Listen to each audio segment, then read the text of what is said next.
Hi everyone, I'm back. I hope you had a fantastic Thanksgiving thing, if that's something you celebrate. I know that I ate quite a bit of sweet potato pie myself, so it's vegetable, so it's healthy for you.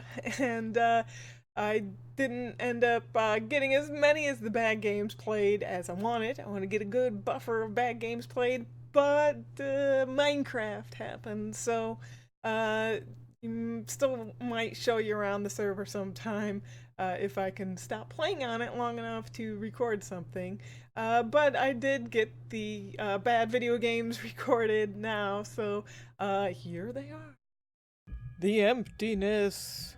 You start off by talking to these two chicks who kind of appear on a couch. One is probably evil and the other is probably good. And they kind of tell you some weird stuff, and you go around the house and you find the sealed door, and they give you a word to spell out. You go around the house again and you find clues as well as the letters themselves, which are kind of faintly hidden on various thingies. You find keys and other items to kind of open other stuff up and find the objects within. So that's kind of it. It's not really hidden object game. I mean, kinda. It's hidden letter game. Once you spell out the word, you get to go through the door that had the seal on it, and then do this puzzle, which I'm not even sure if it mattered what words you put there. There are some annoying things, like if you want to interact with something else in the scene, you kind of have to close the previous drawer or whatever. But there's also spooky things that happen. Genuinely, I was startled.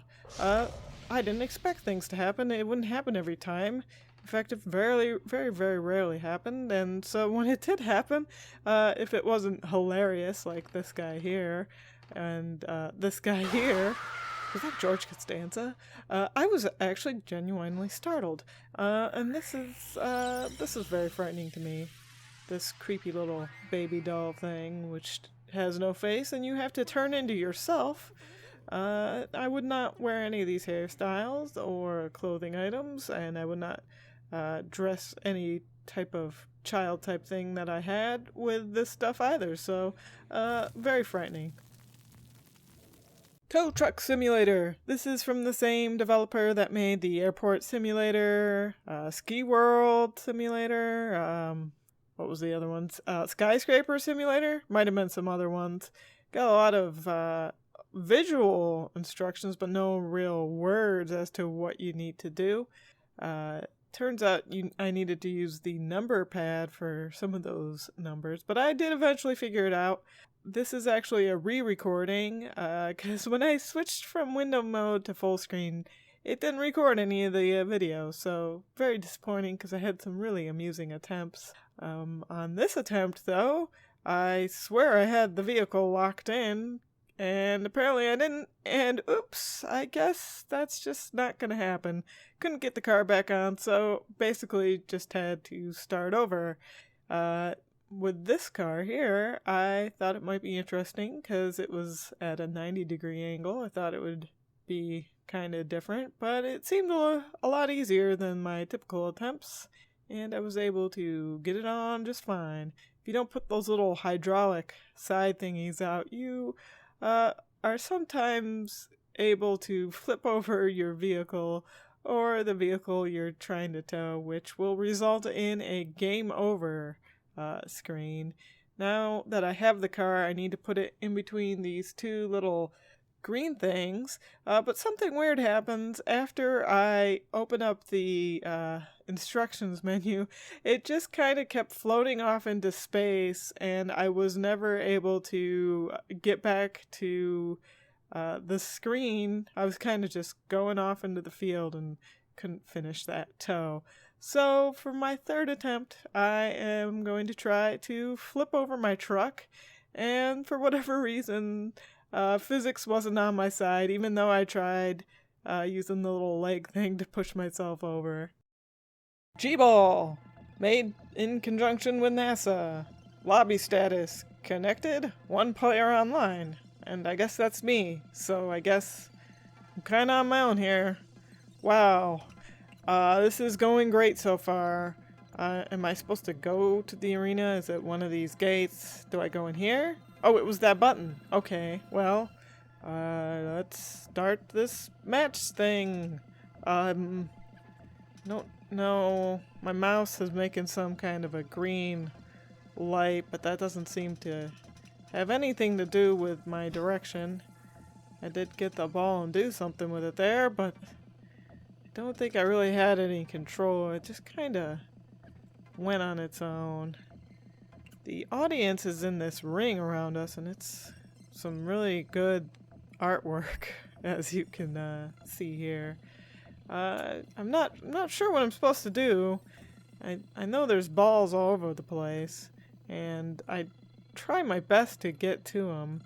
I don't know if I'm trying to get it in my red thing, because I'm a red person, or if I'm trying to score it into the blue person's thing. But it doesn't really matter, because I can't really get the thing long enough to do stuff. I think I have to target someone and throw it at them, but there's no one to target because I'm all by myself spinning in this crazy sphere thing. The controls are wonky. It just kind of vibrates constantly, and I don't know what they are trying to go for here.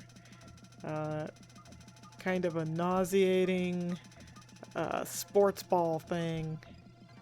Metal Planet!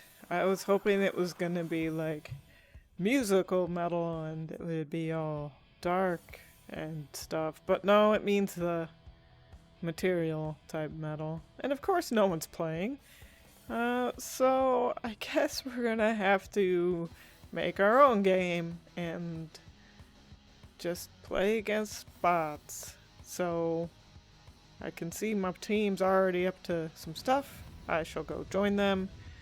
I'm not near my team, but I will attempt to find them using the little radar on the bottom. Here they are. They're all clumped up together. Well, it kind of turns out that's what they do. The bots all kind of have the same mind and all kind of do the same thing. So that's not really too much fun when you have an entire team of red bots coming at you and kind of kicking your butt because you got separated from your bot brothers there. So I did figure that I might as well try to do something. I will attempt to take this point from the reds, but they have respawned. They shoot down from the sky, and you just kind of hide from them because they're not too smart, and they run away to follow their little bot brothers.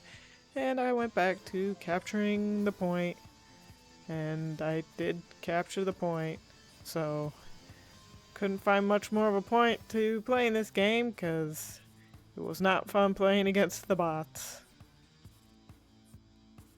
The Night Shift Code. We start off with a little bit of a storyline presented in a comic book type thing. This woman, apparently, who you just met while she was trying to rob the museum you work in, she knows way too much about the crap that is in your office and later in your home. Like most hidden object games, we are presented with extremely cluttered scenes where you must select out the hidden objects that are presented at the bottom. You do get a hint, and the hints kind of renew over time, so nothing really new there. They do kind of make it a little tricky. You gotta find 3 different puzzles in this scene, or maybe it was 4, and they're all kind of different puzzles, so that was kind of fun. There was also queens in the previous puzzle, and one was a chess queen and the other was a card queen, so very tricky there. They do give you this kind of interesting logic type puzzle thing here, but they do kind of go overboard with the instructions, I think. A lot of hand holding. I think I kind of could have figured it out without so many instructions. Basically, you get some items and a sentence, and you have to deduce what item equals each word and drag the item into the box so that you can use the items to solve a different message after you do all that stuff. So now that we've done that, we get to go back to the office and our house and somehow switch instantly between them to find a combined list of crap, and you do end up going back to the same scenes again, which is not too much fun to me. So I'm not sure if you noticed, but from week to week, the number of games in the upper left-hand corner changes, and it'll have the total number of the games and a little plus and the number of games that have been added to the library since the previous video. And this week it jumped up dramatically because Steam sales. And this autumn they had not the same type of format for the sales that they usually do. They just kind of put everything on sale at the price it was going to be on sale for, and they didn't have any flash deals, no daily deals, none of the voting. So I didn't feel like I had to check the Steam site once every 8 hours just to make sure I wasn't missing out on anything. So that was great. But there's more games to play now, but none of them are going to be played anytime soon because they were all really good games. So we'll just continue on with the list and bring you the next worst rated games next week. Bye!